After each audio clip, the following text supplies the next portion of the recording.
कर्ण की इस भूल के कारण 16 दिन मनाया जाता है श्राद्ध पक्ष। जानिए पौराणिक कथा। कर्ण को जब अपनी गलती का एहसास हुआ तो उन्हें अपनी गलती सुधारने के लिए एक बार 16 दिन के लिए धरती पर आना पड़ा।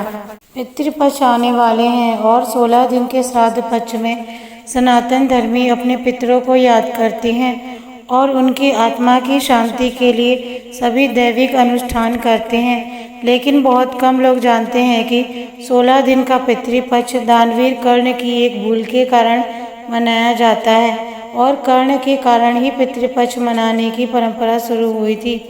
आइए जानते हैं इसके पीछे का क्या है धार्मिक मान्यता। पितृपक्ष में दान का अत्यधिक महत्व है। पुराणों के मुताबिक पितृपक्ष में दान पुण्य का विशेष विधान होता है और इसका फल जीवात्मा को स्वर्ग लोक में प्राप्त होता है। दानवीर कर्ण अपनी दानवीरता के लिए जाने जाते थे और जीवन भर उन्होंने गरीब और जरूरतमंदों को धन और स्वर्ण का दान किया था।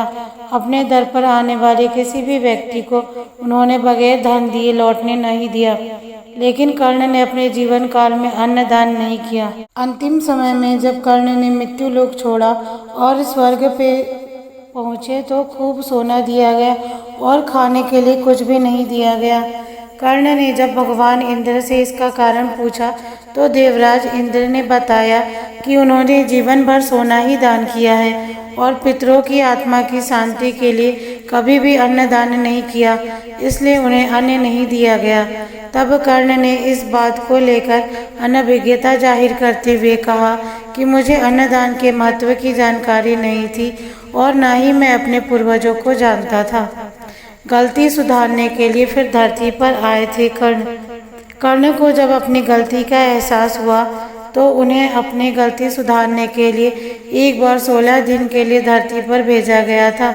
इन 16 दिनों में कर्ण ने अपने पूर्वजों को याद करते हुए तर्पण किया और भूखे और गरीबों को अन्न दान किया और फिर स्वर्ग लोक चले गए। ऐसी मान्यता है कि तभी से 16 दिन का पितृपक्ष मनाने की परंपरा चल रही है और इस दौरान अपने पुरखों को याद कर भोज का आयोजन करते हैं। साथ ही इस बात का भी ध्यान रखना चाहिए कि पितृपक्ष के दौरान यदि कोई भिक्षा मांगने आए तो उन्हें कभी खाली हाथ नहीं जाने देना चाहिए।